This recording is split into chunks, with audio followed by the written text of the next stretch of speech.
talking about Mooreville and Mantachie basketball right now, and we've been approached to be the voice of the Troopers, okay? And I feel like that's a good thing, okay? We got the season coming up. We've already missed one game. We heard the Troopers really put on a show, beat their opponent by like 30 points. Was it North Pontotoc, I believe? Yes. Let's see. We had a Gabe Winter. If anyone knows Gabe, shout out to his big brother Lane. I can't call Gabe the little brother anymore because he's really beefed up. You know, he's got in the weight room. He's taking it serious. He's hit a little bit of a growth spurt, and his vertical is really getting up. But now he seems to really be coming into his own as a junior. Yes, he's a junior this year. Now they've also got another prospect that has come in that I had a chance to play with. They called him J-Law. I'm not really sure what his real name is, but the kid's got hops. I like his drive. He's got good drive, and he also drives good. So it's good to have good drive and drive good. You gotta have inner drive and be able to drive. He's not old enough to drive yet. Is he old enough to drive? I think he's a sophomore, so should have a learner's license. permit. Somewhere in there. He's driving to the game. He's got inner drive. He can drive to the basket and drive on the roads. But legally. now, mine and Cass's alma maters are gonna match up. We're gonna meet here coming up in the next week. I hear Tuesday night. Is that the yes, the 11/11 Veterans Day. Oh, nice. Today was 8th of November, just like the song by Big and Rich. Have you ever heard that one? It's a pretty good one. It's a sad one. It got I think it's talking about Vietnam and a lot of dying. But that is today. It's today's date, and it's a real heart jerker, Yes. a tear jerker, heartfelt song by Big and Rich. Big and Rich. I need to check that out. Uh, I will say, interject. Yeah, Mooreville Troopers got a big win over North Pontotoc, 72-46 blowout. Cass keeps the stat lines in his back pocket at Right all now. times. Yes. It's like I'm ready to go at any moment. I'll just Oh. stats. And now the Mooreville Troopers' new head coach, I believe his last name is Spencer, a younger guy, 24 is what I've heard floating around. So I feel like he's still got he's got the young drive. You know, like he knows where he wants to drive this ship. An impressive resume. Impressive resume for a young coach in the league. But yeah, I'm very excited to see where he can take the Troopers. Ole Miss, is that where I hear he stemmed from? Coming from worked with Kermit Davis when he was at Ole Miss. That's pretty good. Kermit had some good years at Ole Miss. I'm sure he picked up on a lot of good habits, coaching habits. But it's only been one game. So should we really pat him on the back after one game? Is that what we do here at Jab-Step? No. I'll just say I'm excited. I'm excited for the Mooreville Trooper year. Also excited for the Mantachie Mustang basketball year. Yeah, you were mentioning, and not just you. Someone else told me about a guy for Mantachie, Hayden Estes, which is a good friend of ours' nephew, I believe. Put on a show the other night. What did he have? Hayden has been balling out this year. The Mantachie Mustangs got a win over the South Pontotoc team, 46-45, a barn burner, and Hayden had 35 points. Pretty good number for a high school game. I mean, 35. I mean when's the last time we scored 35? It's been combined. It's been a ways, Johnny. I remember when I used to score 35 in high school all the time. All the time. I think my career high in high school basketball was 4. It's a good round number. Got those 2 layups that one game. I was like, and you know how you replay them in your head, you know, and sometimes they get foggy, and you like it when they get foggy because you can lose 6 or 8 points and you're in the fog. Yes. And you're like, well, I probably ended up with a double digit, probably a 20 piece. If I wanted to stretch the truth, I might could have stretched that into 10 points in one game. Sure, but we're not here to lie to you. And no one kept up with rebounds. We probably had 25 rebounds. At least. It was I was basically Will Chamberlain out there. Yes. Like getting that 50 rebound game. But yeah, very excited for the battle for 371, Mantachie Mustangs, Mooreville Troopers. And then after that, a little prelude to the game coming up after that. On a Thursday, we have Mooreville hosting Caledonia. And we have a really good friend of ours, one John Curtis Devine. JC. He coaches Caledonia. So we're looking to possibly do an interview coming up.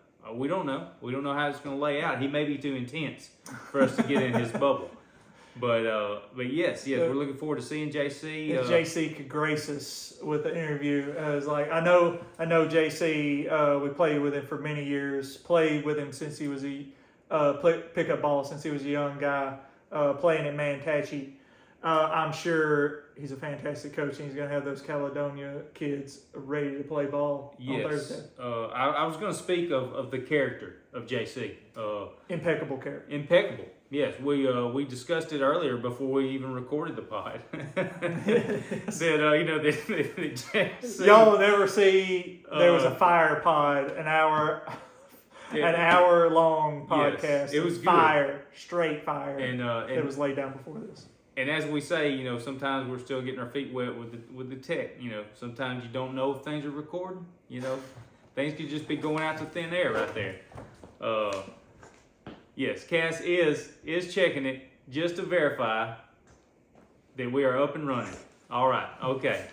So now JC is he was the key holder at one point to a gym, and that was some of the best ball that me and Cass have had in our pickup careers. He would always keep us on a very strict regimen of Tuesdays and Thursdays, and then occasionally we'd sprinkle some Saturday morning ball.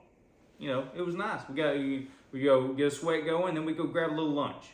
Saturday mornings were fantastic. I miss those days. It was good. And the character and the caliber of players that JC would sort of draft, if you will, very high, tip top. So shout out to JC. And let's see, who else we got to talk about? Speaking of JC, Mac McClung here. Now, does he remind you of JC a little bit? A little. You know what? He's got a JC. I didn't realize that until you just said that. We're looking at a picture of Mac McClung right now. And he very much does remind me of John Curtis Devine. JC. Yeah. But yeah, it's sad. We've been following Mac McClung's career for many years since the high school when he was a dunking phenom in high school. Was he a YouTuber? Yes. Is that where he got his? I don't know if he posted his YouTubes, but his dunks were all over YouTube, along with Zion. Him and Zion were like battling for dunk YouTube supremacy back in the day. Do you remember that? Yes, I do. It's like who was having the sicker dunks. I mean, Zion's high school highlight tapes were straight insane. I mean, it looked like he was just dunking on like 4-foot kids. It was almost like AI. Yes. Would you say it's almost like it was a made-up AI video?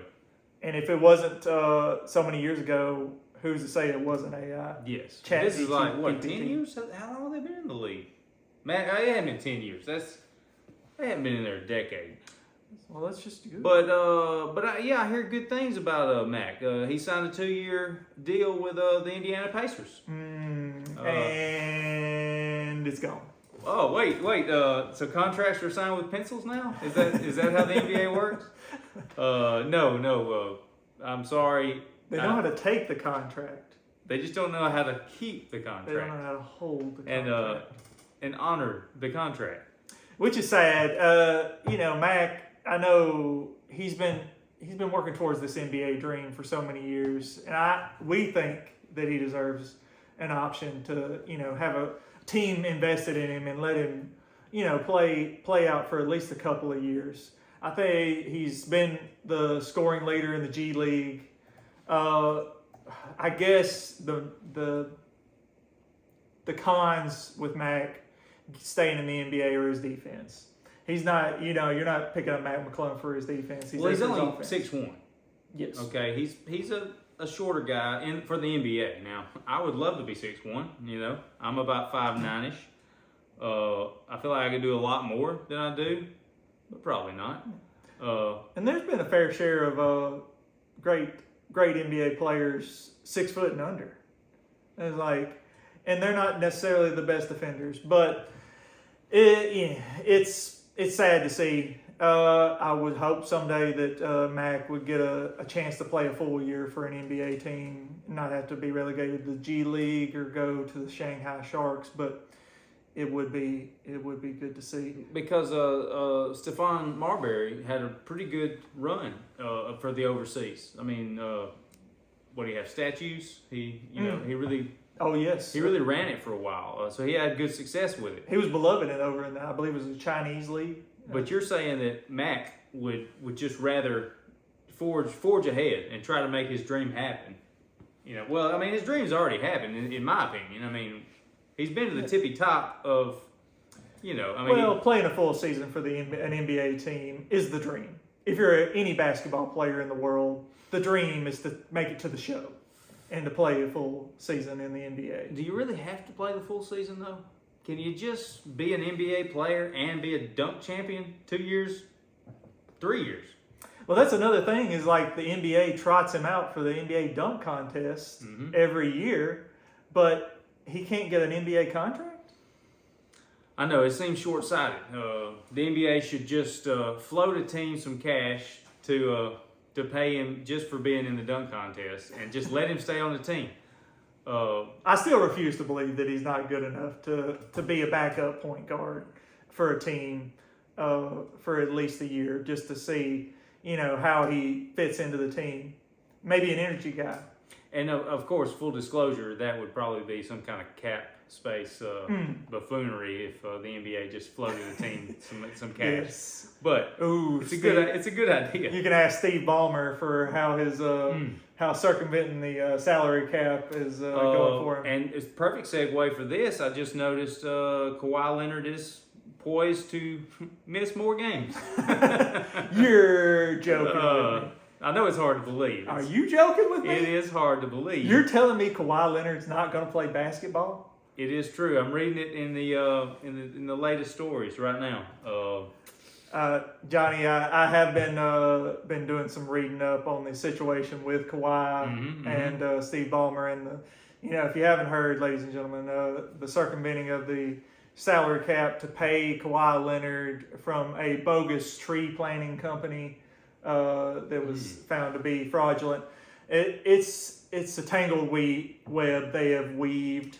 I will say that it's like, but if you don't know, long story short, there's allegations that Steve Ballmer had a team or had a company that was set up. It was an environmental company, believe it was something about planting trees, but it turns out that it was most likely a company that was set up to funnel up to $50 million to Kawhi Leonard to help him make his decision to play for the Clippers.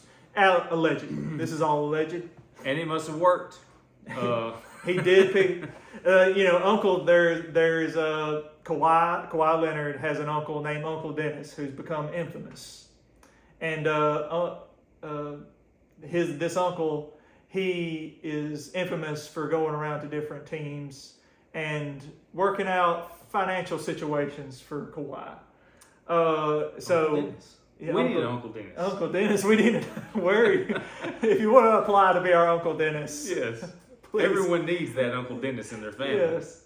But this Uncle Dennis, there's rumors that he went to the Lakers and asked for a private jet. And I believe $50 million. And I believe there were some other demands that he wanted to sign with the Lakers. So the Lakers scoffed at this, and ipso facto, he winds up on the Clippers. Well, either way, he's still on the bench. Yeah, I don't know if Steve Ballmer's money was well spent. Yes, I would argue that maybe he would just not pay Kawhi and just let him go to another team where he can sit on their bench. Yes, exactly. For free. Exactly. But yes. Then what do we segue? We segued into something about Luka and Yes. Austin Reeves, my boy Austin Reeves, They are. in contention for MVP run. Are we saying we got SGA, Nikola Jokic. Yes, Nikola Jokic. And Austin Reeves. That's the big trifecta Yes. of the MVP race this year. Luka may have a little something to say about that, but Well, did you notice that Reeves kind of big dogged Luka after he scored his 51 the other night and kind of rubbed him on the head like a puppy? Well, Reeves is older than Luka. He's see, I didn't know who the oldest was. Mm-hmm. So that makes perfect sense. So Luka is the younger one.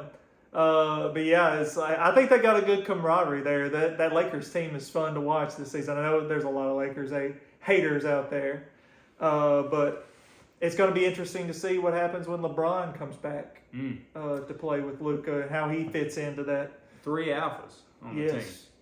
It's like 3 All-Stars on that team. AR is going to make All-Star team this year, guaranteed. Is that a Johnny? Is that a hot take? I don't feel like that's a hot take, but maybe it is for you viewers. This would be his first one. His first All-Star. Well, he deserves it. I mean, if anyone's ever deserved it, Austin Reeves deserves it.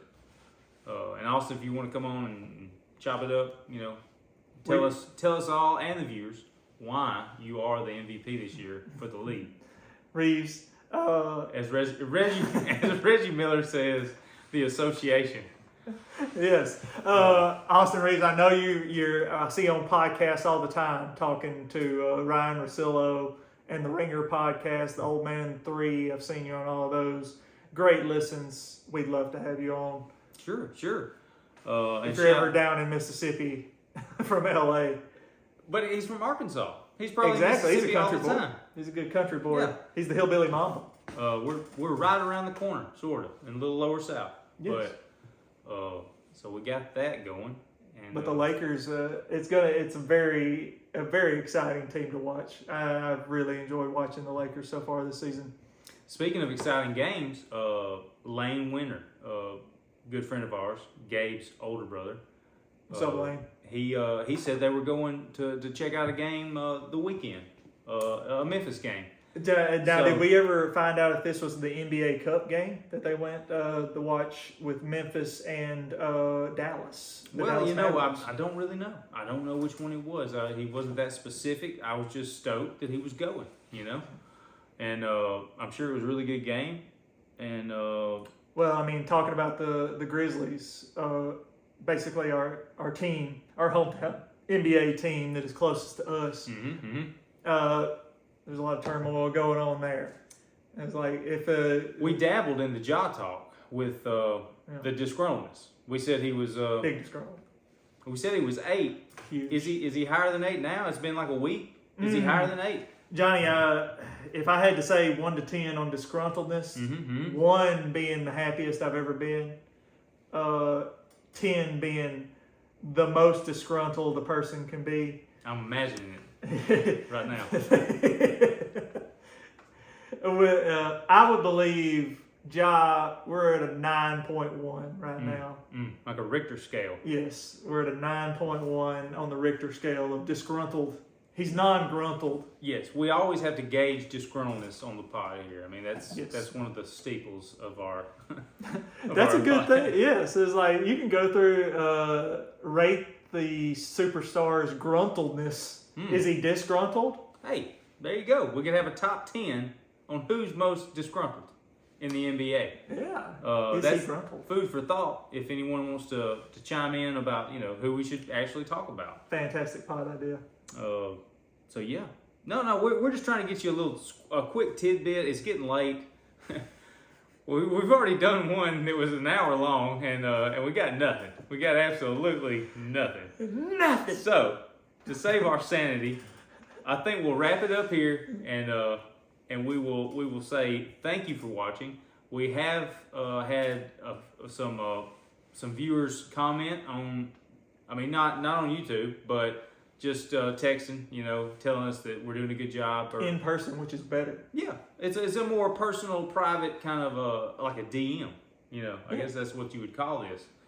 So we're really thank y'all for actually watching this, we hope to make it better, because right now it's just sort of it's floating through. These are all tests right now. Yeah, Think yeah. of these as tests. And like we've said, I mean, this is Ben McCarthy's brainchild. Okay, he drug us into this unwilling. Okay, he just basically just said, y'all are going to do this because I have a vision, and we're trying to keep Ben his vision alive, because it became our vision too. Okay, so Ben, we're just holding the fort down until you can get caught up with life.